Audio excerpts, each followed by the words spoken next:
안민영의 연시조이죠. 매화사에 대해 살펴보도록 하겠습니다. 이 작품은 모두 8수로 이루어진 연시조입니다. 연시조에는 내용이나 형식 면에서 각 수를 통합하는 어떤 구성 원리가 있어요. 그러니까는 처음, 중간, 끝 내지는 기승전결 뭐 이런 식으로 해가지고 소재가 동일한 소재를 가지고 연결된다든가 아니면은 어떤 사건의 진행 상황을 가지고 연결된다든가. 즉 무슨 소리냐면 각 수가 한 편에 한 편의 시조예요. 초장, 중장, 종장, 주제. 초장, 중장, 종장, 주제. 그런데 이 연시조는 그 각 수가 각각의 주제이지만 또 전체를 꿰뚫는 주제가 하나 있습니다. 그것을 연결시키는, 각 수를 연결시키는 것이 바로 요 구성 원리라고 보면 돼요. 근데 이 작품은 매화를 소재라고 하고 있다는 걸 제목에서 언급하고 있듯이 매화를 중심으로 이야기가, 시조들이 쭉 연결되어 있습니다. 어찌 본다면 매화가 꽃을 피우고 향기를 내는 것은 당연한 얘기죠. 꽃을 피우지 않거나 향기가 없다면 그게 오히려 이상하겠죠. 이 시의 화자는 자기 자신이 행하고자 하는 행위 내지는 행하고 있는 행위를 눈, 달과 같은 자연물과 연결시켜서 이러한 현상이 일어나고 있다, 자연스러운 것이다 라고 이야기하고 있습니다. 순마 국어 채널은 고등학생 그리고 대학 입학을 준비하고 있는 입생을 위한 국어 전문 채널입니다. 주요 내용은 문학작품과 문법 그리고 시험에 필요한 개념어를 정리하고 있습니다. 출전 내지는 출처는 주로 고등학교 국어 교과서 내지는 문학 교과서에 시록된 작품, 그리고 수능, 학력평가, 모의평가 등에 출제되었던 작품들을 중심으로 하고 있습니다. 또한 EBS 교재에 수록된 작품을 중심으로 강의를 하도록 하겠습니다. 강의를 들으시고 도움이 되신 분들은 구독 버튼을 눌러주시고요. 요 밑에 보면은 요 모습으로 되어 있는 게 있습니다. 그 다음에 좋아요, 알람 설정 부탁드리도록 하겠습니다. 자, 본문을 보도록 하겠습니다. 자, 이 시조는 현대어로 풀어서 출제가 되는 경우도 있고요. 그 다음에 중세국어로 출제하는 경우도 있습니다. 두 개를 같이 보는 게 좋고요. 그 다음에 또 하나는 뭐냐 그러면 사실 현대어로 풀어서 보게 되면은 다 이해가 돼요. 내용이 이해가 안 되는 경우는 거의 없습니다. 그래서 현대어를 보는 게 좋습니다. 요거는 그러니까 밑에 이렇게 현대어를 놓고요.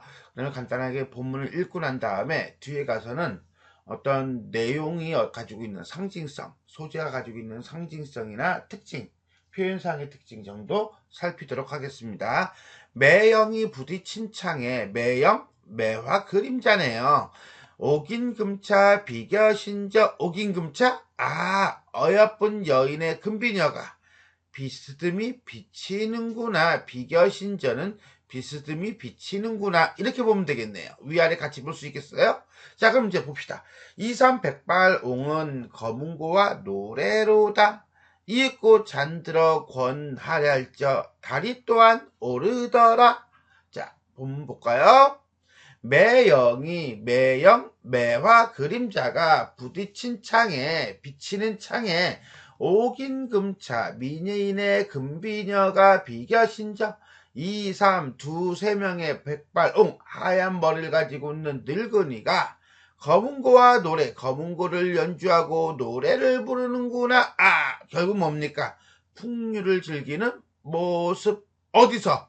방 안에서. 이윽고 잔들어 권할 때, 그러니까는 두세 사람이, 늙은이가 만나서 술 먹고 있는 거야 지금. 어디서? 방 안에서. 그러니까는 부딪힌 창에가 나오죠. 자, 잔들어 권하랄저, 취해가지고 흥에 겨울 때 달이 또한 떠오르더라. 달밤의 조화 라고 할 때 여기서 소재는 기본적으로 검은고, 노래, 달. 결국 뭡니까? 매화를 즐기고 흥취를 더하는 소재다 라고 볼 수가 있겠네요. 자, 1수 매화의 그림자와 풍류에 대해서 살펴보았습니다. 어리고 성긴 매화 너를 믿지 아니었더니 여리고, 어리고는 어리고 여리고, 성기는 듬성듬성한이란 뜻이죠. 매화 너를 믿지 아니하였더니 가지 매화에게 꽃이 피울까 믿지 아니하였더니 눈 기약 능히 지켜. 요거 체크하고 들어갈 것 같아요. 그죠? 눈 기약 요거 눈이 오면 꽃이 피겠다는 약속 능히 지켜. 두세 송이 피었구나. 촉 잡고, 촉이 뭐였어? 아, 촛불이래. 촛불 잡고 가까이 사랑할 때, 다가가서 너를 감상할 때 암양조차 그윽한 향기래요. 암양조차 부동하더라 떠오는구나 라고 되어 있습니다. 자, 구절 풀어볼까요? 어리고 여리고 성긴 듬성듬성한 매화 중심제제고요. 고결함과 지조를 나타낸다 라고 보시면 돼요. 너를 믿지 아니었더니 너 의인법이네요. 그러면서 매화에 대한 의구심 네가 필까? 아니야, 못 필 거야. 어떻게 약한데 어떻게 피겠어? 라는 화자의 생각이죠. 그런데 눈이 오면 피겠다는 약속을 능히 지켜 두세 송이 피었구나. 꽃이 핀 걸 본 거예요. 아우, 서프라이즈! 이렇게 되는 거죠. 영탄법이에요. 그리고 지금 요게 화자의 상황이죠. 두세 송이 피었구나. 시적 상황이죠.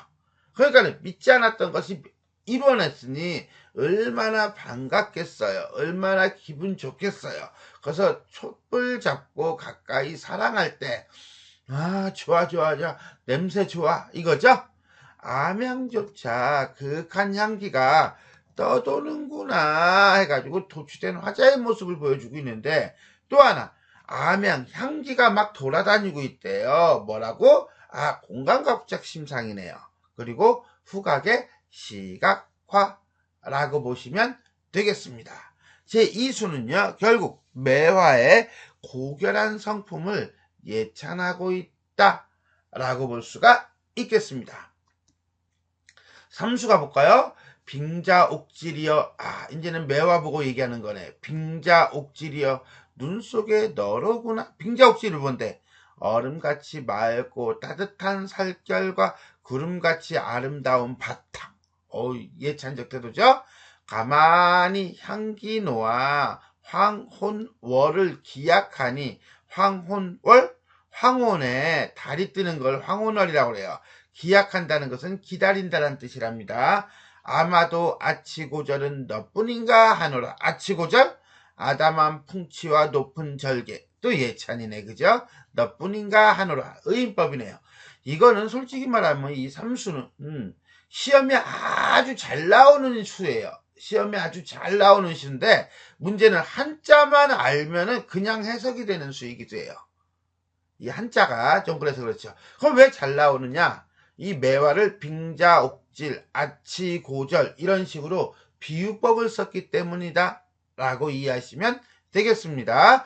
빙자옥질이요. 빙자옥질, 매화의 별칭, 별명입니다.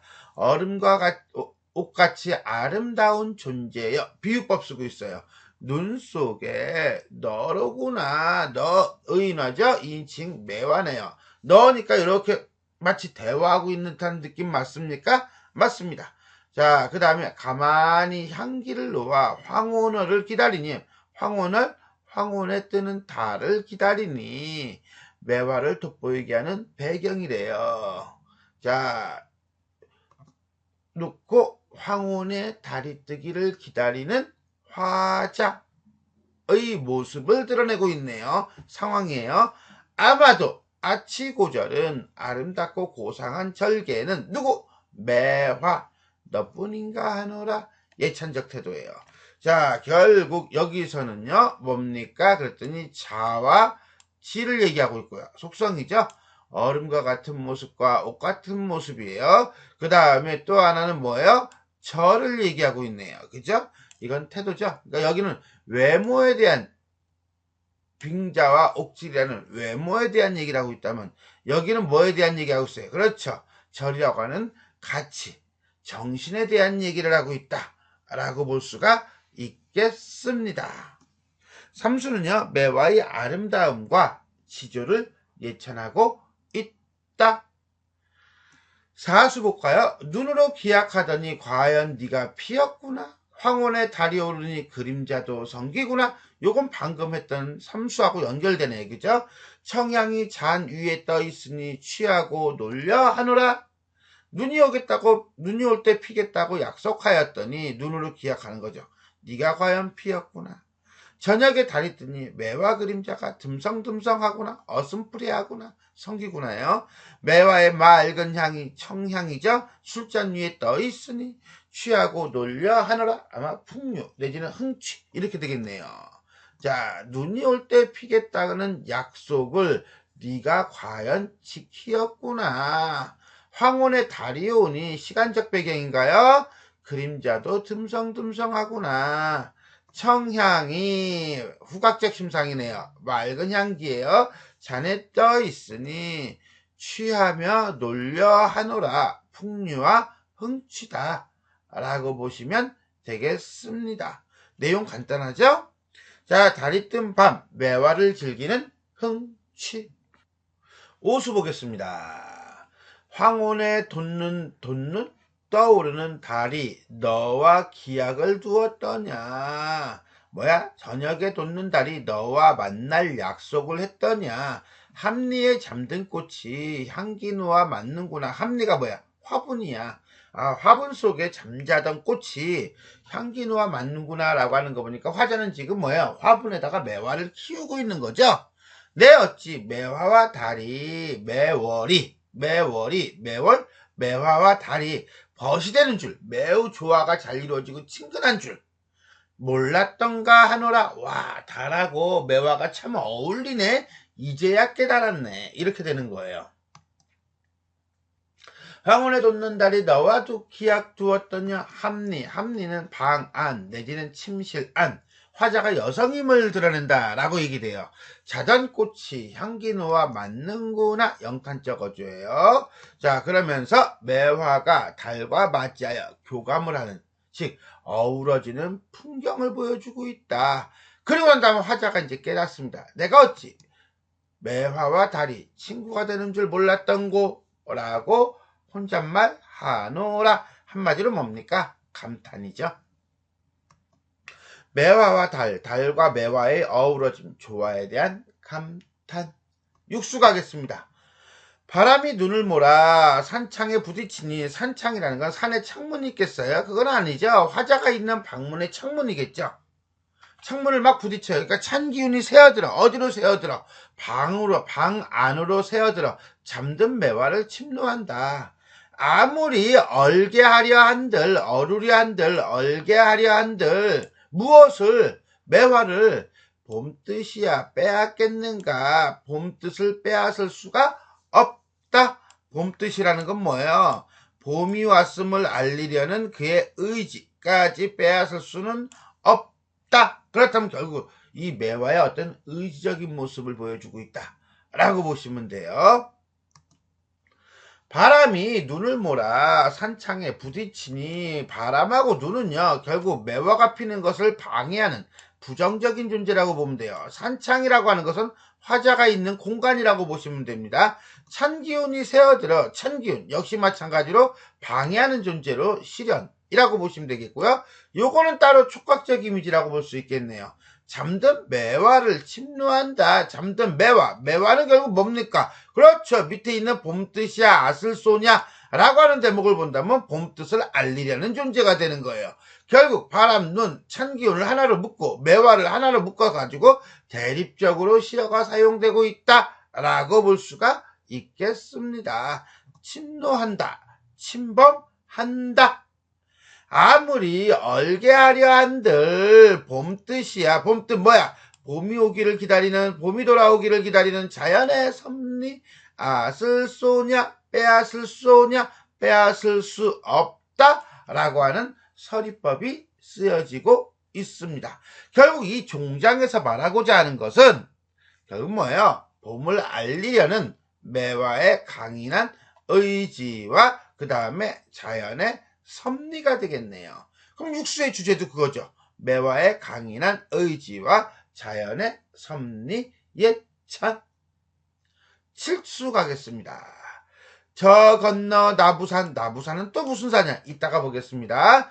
눈 속에 검어 우뚝 불퉁불퉁 광대든거라. 자, 근데 우리가 알 것은 하나 있어요. 뭐냐 그러면 저 건너예요. 저 건너라고 하는 경우 뭡니까? 멀리 있을 때 얘기하는 거잖아요. 즉 조금 전까지는 함리, 산창 아주 가까이 있는 방 안의 모습을 다루고 있다면 이 칠수는 저 건너 멀리 있는 걸 다루고 있어요. 눈 속에 있는 검어 우뚝 울퉁불퉁 광대든 걸은 결국 뭐예요? 아, 매화나무네요. 너 무슨 힘으로 가지도 쳤고 꽃마저 저리 피었는가 능가 감탄하고 있나요?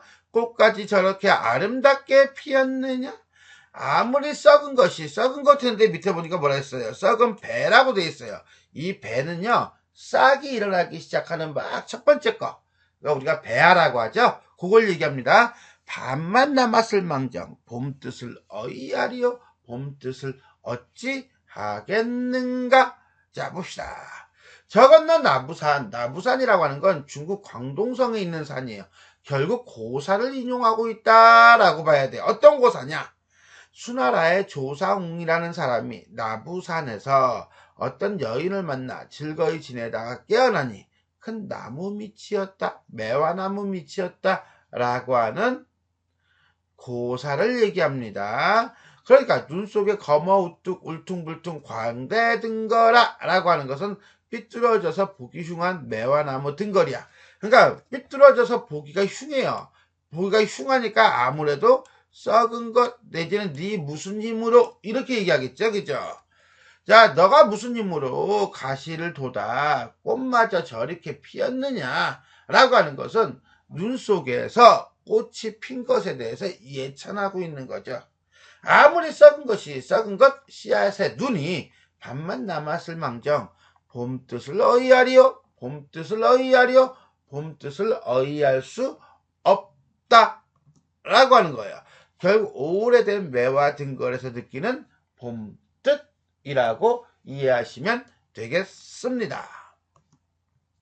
8수 마지막 수인가요? 동각에 숨은 꽃이 척촉인가 두견화인가, 동쪽 누각에 숨어서 피는 꽃이 철쭉인가 두견화인가, 건곤 온천지에 눈이 내릴 때 겨울이야. 지가 어찌 감히 피울 수 있겠는가. 철쭉이나 두견화는 겨울에 못 피어. 왜? 숨어서. 봄이 돼야 피는 존재거든. 알겠노라. 백설양추는 겨울인데도 봄빛을 보이는 것은 매화밖에 매화밖에 누가 있겠는가 라고 해서 매화가 피는 것에 대해서 예찬하고 있는 거네요. 자, 구절풀이 하나씩 가보겠습니다. 동각이라는 건 동쪽의 누각이에요. 멀리 있는 거네요. 숨은 꽃이 척촉, 철쭉인가, 두견화, 진달래꽃인가. 결국은 뭐야? 숨어서 피는 거죠. 현실 속에서 절개를 꺾고 그 다음에 현실에 발음도 안 되네. 현실에 영합하는 존재이다 라고 보시면 되겠습니다. 중장 보겠어요. 건곤이 온 세상이 눈, 시련, 고난의 공간이야. 결국 뭡니까? 여기서부터 여기까지가 화자가 생각하는 현실인식이죠. 현실은 이렇다는 얘기예요. 근데 감히 필이 필 수 없을 거야. 지가 어찌 감히 필이 비판적 어조네요. 알겠노라, 알게라 세 글자죠. 종장에 첫 어절은 세 글자. 백설양추는 이게 주제가 되겠어요. 흰눈이 날리는 이른 봄, 겨울인데도 봄빛을 보이게 하는 것은 매화밖에 누가 있겠는가. 그렇다면 이 매화는 어떤 존재입니까? 부정적 현실 속에서 절개를 지키는 존재이다. 결국은 척촉, 철쭉과 두견화라는 시어와 매화라는 시어가 의미상 대립을 이루고 있다라고 보시면 되겠습니다. 8수 매화의 높은 절개와 강인함을 예찬하고 있다라고 보겠네요. 이렇게 전체 8수를 살펴보았습니다. 자, 핵심 정리 볼까요? 시조죠? 정형시고요. 그 다음에 연시조예요. 전체 8수로 되어 있습니다. 영매가 매화를 노래하는 노래, 예찬하는 노래다 라고 보시면 되겠고요. 예찬적이고요. 영탄적이고 의인법이고 서리법이다. 뭐예요? 그냥 매화에 대한 예찬이에요. 자, 특징을 살피도록 하겠습니다. 첫 번째, 의인법과 영탄법을 사용하여 선비가 지녀야 할 가치를 강조하고 있다. 자, 빙자옥질이여 눈 속에 너로구나. 아마도 아치고절은 너뿐인가 하노라.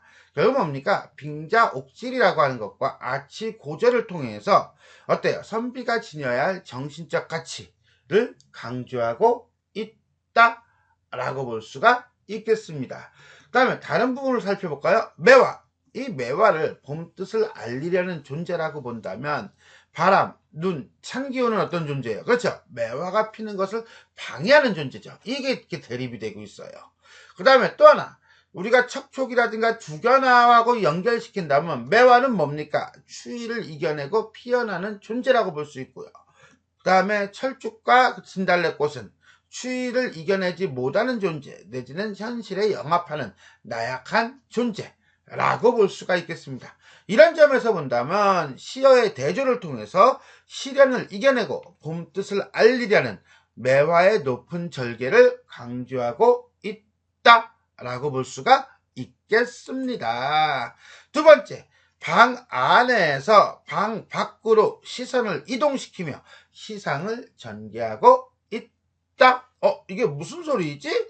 라고 한다면요, 일수를 보세요. 일수를 보면 매형이 부딪힌 창이에요. 결국 뭡니까? 매와 그림자가 비추는 창에서 옥임금차 아름다운 여인의 비녀와 같구나 해놓고 두세 명의 늙은이들이 노래를 부르며 검은고 연주를 하며 술을 마시고 있어요.